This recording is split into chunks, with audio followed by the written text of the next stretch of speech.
글로벌 인사이트입니다. 글로벌 주식시장의 주요 이슈를 심층적으로 분석해 드릴 거고요. 이 시간은요, AR 인베스트먼트 오현진 팀장 나와 있습니다. 팀장님 어서 오세요. 네, 안녕하세요. 네, 시장에 이렇게 이제 랠리 흐름을 보이는 거는 역시도 결정적인 변수 미중 무역 협상입니다. 이게 또 다시 10월 초에 재개가 될 거고 9월 초에 또 협상 테이블 여러 개가 만들어지겠다라는 부분 때문인데 과연 좀 의미 있는 성과가 나올지는 모르겠어요. 왜냐하면 CNBC 보도 보니까 조금 더 지켜봐야 된다라는 경계론도 있어서요. 네네. 어떻게 보십니까? 네, 그래서 큰 기대를 하기는 조금 어려울 것 같아요. 그래요? 그래도 어쨌든 이게 글로벌 시장에서 주목하는 이슈니까 한번 다뤄볼 필요는 있을 것 같습니다. 네. 그러니까 기존에는 이제 그 9월 달에 원래 협상이 있을 것으로 예정이 됐는데 일정이 계속해서 안 잡히고 9월 1일에 미국이 중국에 대한 추가 관세를 부과를 하면서 상당히 위험성이 좀 높아졌다라고 봤었는데 어떻게 극적으로 또 이제 10월 초에 그 무역 협상을 하기로 합의를 했습니다. 그래서 중국에서는 그 류어 부총리 그리고 미국에서는 재무장관 라이트 아이저 미국 무역 대표부가 13차 회담을 하기로 얘기를 한 것인데 13차라는 게 이제 앞에 있어서 12차까지 회담이 있었다라는 얘기잖아요. 근데 그동안 이제 별다른 성과를 못 냈습니다. 그렇죠. 그렇기 때문에 이번에도 역시 기대감은 크지 않다라고 보셔야 될 것 같고요. 그래도 양국의 실무진이 의미 있는 협상을 이룰도록 노력하겠다라고 했기 때문에 결과를 지켜볼 필요 정도는 있지 않을까라고 판단을 하고 있습니다. 근데 이번 협상에서 진전이 있기 위해서는 이제 중국보다는 미국의 태도 변화가 좀 필요할 것 같아요. 네. 그러니까 그동안 미국이 계속해서 좀 중국을 압박하는 이런 전술을 많이 좀 써왔던 상황에서 중국은 지난주에 제가 한번 체크해드린 대로 장기전에 좀 돌입하는 그런 모습이 나타나고 있기 때문에 중국 쪽에서는 큰 태도 변화가 없을 것 같아요. 그래서 결국 이번 협상이 의미 있게 만들어지기 위해서는 미국 쪽에서 뭔가의 양보라든지 변화를 좀 보여줄 필요가 있다라는 거고 최근에 나타나는 그 경제 지표를 보면 그 트럼프 대통령의 태도 변화 가능성도 있겠다라는 생각은 듭니다. 물론 간밤에 나온 그 서비스업 PMI 지표는 잘 나오기는 했어요. 근데 그 이전에 나왔었던 미국의 ISM 제조업 지수를 보면은 50 밑으로 거의 2년 만에 좀 하락한 그런 모습이 나타났고 중국 같은 경우 차이신 PMI 지수를 보시면은 50 위로 올라오면서 이제 경기가 조금 회복을 시도하는 그런 모습들이 나타나고 있습니다. 그래서 실제로 이제 미국의 PMI 지표가 좀 부진하게 나온 직후에 그 트럼프 대통령이 트위터에서 내가 내년 재선에 성공하면 중국은 더 어려운 협상을 맞이할 것이다 라는 약간의 그 경고성 그 언급을 했어요. 그래서 이런 부분들이 트럼프 대통령이 조금 초조한 게 아니냐라는 시장의 분석을 하게 만들었다라는 거고 반면에 중국은 그동안 지속적으로 시행해 오던 부양책이 어느 정도 먹혀 들어가면서 고용이라든지 소비가 조금 안정되고 있는 것으로 좀 판단을 하고 있습니다. 그래서 궁극적으로는 이제 미국 쪽에서도 이 무역 분쟁에 대한 피해를 받고 있다라는 것을 인지하기 시작하면은 이제 협상 전술에 있어서 약간의 변화가 있을 수 있다 이렇게 보고 있고요. 한 가지 이제 다행스러운 부분은 그동안 이제 홍콩 사태에 미국이 개입하는 것에 대해서 중국이 거부감을 상당히 많이 표출해 왔는데 송환법이 우여곡절 끝에는 철회가 됐습니다. 그래서 결국은 이제 미국과 중국이 이 홍콩 사태를 두고 극단적인 대립으로 가지는 않을 것이다. 이 부분 하나는 좀 긍정적이다라고 판단을 하고 있고요. 한 가지 이제 변수가 될 수 있는 요일은 그 10월 1일에 예정돼 있는 중국의 국경절입니다. 그래서 이번 국경절은 중국의 개국 70주년이 되는 해이기 때문에 아마 성대한 행사가 있을 것으로 보여지고 있어요. 그런데 지금까지 이제 미국이 중국에 대해서 부과시켜 왔었던 관세 현황을 보시면은 10월 1일에 기존의 25% 관세를 30%까지 끌어올리겠다라고 공언을 하고 있는 상황입니다. 그래서 10월 1일 중국이 국경절 행사를 하는 그 날에 이제 추가적인 관세 인상이 있다라고 한다면 이제 중국이 미국에 대한 반발 심리를 조금 강하게 가져갈 수 있기 때문에 그래서 이런 부분에 대한 우려감이 있어요. 심하게는 10월 초에 예정되어 있었던 무역 협상을 깰 수 있는 가능성도 있습니다. 그렇기 때문에 이런 부분들을 조금 주목해 보셔야 될 것 같고요. 일단 어제 그 미국과 중국이 합의한 대로 10월 초에 그 무역 협상이 진행된다라고 했을 때 예상할 수 있는 시나리오는 크게 두 가지 정도라고 볼 수 있습니다. 그래서 첫 번째는 이제 추가 관세 인상을 유예하고 그래서 기존의 무역 협정을 그러니까 어떻게 보면 휴전에 좀 다시 한번 들어가기로 하는 건데 이게 이제 6월 달에 있을 오사카에서 그 미중 협상에서 이미 한 번 있었던 내용이에요. 그때 이제 휴전을 하기로 했었죠. 근데 휴전 이후에 무역 분쟁이 다시 격화된 경험을 가지고 있다 보니까 이번 10월 초에 있을 협상에서 휴전이 된다고 해도 아마 시장은 만족하지 못할 겁니다. 그래서 그때는 주식시장에 미치는 영향도 제한적이다라고 보고 있고요.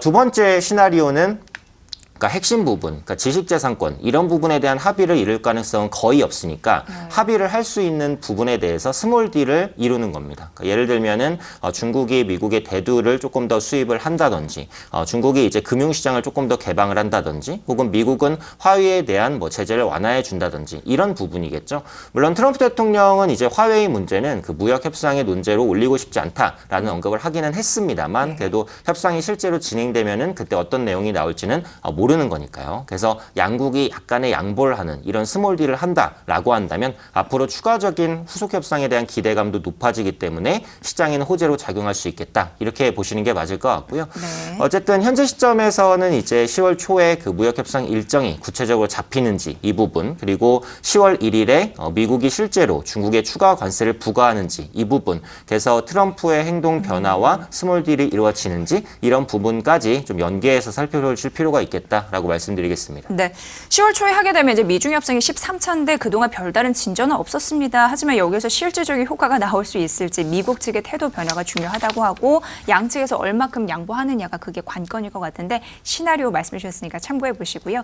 일단 미중 협상 때문에 오르긴 했지만 저변에는요 경기 둔화에 대한 우려감이 있습니다. 그래서 두 번째 이슈 바로 넘어가 보도록 하겠습니다. 하나의 지표를 확인해 보면 되는데 글로벌 경기 변동에 대한 선행 지표라고 할 수 있는 구리 가격, 이게 또 약세 흐름을 보이고 있대서 네네. 이게 하나의 또 신호가 아닐까라는 생각이 들더라고요. 어떻게 분석하십니까? 네, 그래서 네. 구리는 이제 경기에 굉장히 민감하게 움직이는 그렇죠. 산업재고 또 네. 경기를 예측하는 예. 그런 성향도 가지고 있습니다. 그래서 네. 닥터 쿠퍼다 뭐 이런 별명으로까지 불리고 있는데 최근에 글로벌 구리 가격이 지속적인 우하향 추세를 보이면서 경기에 대한 우려감을 조금 키우는 그런 모습이죠. 그래서 실제로 그 구리 가격의 최근 한 3개월 정도 움직임을 보면은 그러니까 7월 달만 해도 톤당 6,000달러 정도에서 움직였던 구리 가격이 최근에 5,600달러 선까지 크게 하락한 모습이 확인됩니다. 특히 네. 선물 가격은 더 큰 폭으로 하락을 한 상황이죠. 그래서 미중 무역 분쟁이나 이런 부분들로 인해서 글로벌 경기가 둔화되다 보니까 구리 가격에 추가 하락에 베팅하는 투자자들이 좀 많아지면서 구리 가격을 끌어내리는 부분이 있고 또 글로벌 전체의 구리 수요 가운데 절반을 미국과 중국이 소비하고 있습니다. 그래서 그런 두 국가가 무역 분쟁을 벌이고 있다 보니까 구리에 대한 수요가 줄어들었다 이렇게 보시면 되겠고요. 구리는 주로 이제 그 건설 산업에서 발생을 합니다. 그래서 네. 전체 소비의 40%가 건설 산업에서 이제 쓰이는 수요고, 그다음에 20%가 IT 산업에서 쓰이는 수요예요. 그래서 건설과 IT는 대표적인 경기 민감 섹터이기 때문에 네. 이 부분이 이제 구리의 수요와 밀접한 연관성을 가지고 있다라고 보시면 되겠고, 대표적인 경기 지표로 볼 수 있는 GDP 성장률 추이를 보면은 그 최근 20년간 연간 기준으로 구리 가격이 마이너스를 기록했던 적이 8번이었는데 그 이후에 경기 침체가 나타났던 적이 6번이었다라는 부분입니다. 그래서 실질적으로 밀접한 연관성이 있고 또 구리 가격과 신흥 지수의 상관계수를 보면 0.9 수준으로 굉장히 높아요. 그렇기 때문에 구리 가격을 추적하는 것은 신흥 지수를 예측하는 데 있어서 상당히 의미가 있다라고 판단을 하고 있습니다. 네. 물론 최근에 이제 구리 가격 하락을 뭐 경기 영향으로만 볼 수는 없어요. 일단은 달러 가치와 좀 반대로 움직이는 성향이 있다라는 것도 중요한 포인트죠. 그래서 구리는 그 미국 달러로 이제 거래되고 달러로 가격이 평가되기 때문에 달러 가치가 상승하면 이제 구리 가격이 하락하는 모습이 있는데 최근 10년간의 그 달러 인덱스 추이를 보면은 최고치를 기록했던 2016년 말 수준까지 달러가 가파르게 좀 올라와 있습니다. 그러니까 그러다 보니까 상대적으로 좀 구리 가격이 하락했다. 이제 이렇게 보시면 될 것 같아요. 다만 이제 3분기 내 구리 가격은 저점을 찍고 연말부터는 완만한 회복이 가능할 것으로 봅니다. 일단 연준이 추가적인 금리 인하 정책을 시행할 가능성이 높다 보니까 달러 가치가 끌어내려질 가능성이 있다라고 보고 있고 중국을 비롯한 각국이 부양에 대한 드라이브를 강화하면서 인프라 투자를 확대하다 보니까 이에 따른 구리 수요가 살아날 가능성이 있다라고 보고 있어요. 그래서 한국광물자원공사에서는 이제 내년 1월에 그 구리 가격을 톤당 5,961달러, 내년 3분기에는 이제 6,105달러까지 회복될 것이다라고 전망을 하고 있습니다. 물론 이것은 어디까지나 예측치이기 때문에 뭐 실제로 구리 가격이 반등하는지 이런 부분들은 실제로 이제 눈으로 확인하실 필요는 있다라고 말씀드리고 싶고요. 구리 가격의 추이를 이제 경기와 시장의 예측 지표의 하나로 좀 활용해 보시는 것도 시장을 투자하는데 중요한 전략 중에 하나가 되겠다라고 말씀드리도록 하겠습니다. 네, 닥터 코포 원리에 대해서 말씀해 주셨는데 구리의 수요의 뭐 늘고 주름에 따라서 경기 변동 이런 활용 지표로 된다라는 부분이었습니다. 구리 가격 최근 이제 하락하는 흐름들이 있었는데 3분기 저점으로 조금 더 튀어오를 수 있을지 이 부분까지 면밀하게 앞으로도 주시해 보시면 좋을 것 같네요. 자, 글로벌 인사이트 함께했습니다. AR 인베스트먼트 오현진 팀장의 분석이었습니다. 팀장님 잘 들었습니다. 고맙습니다. 감사합니다.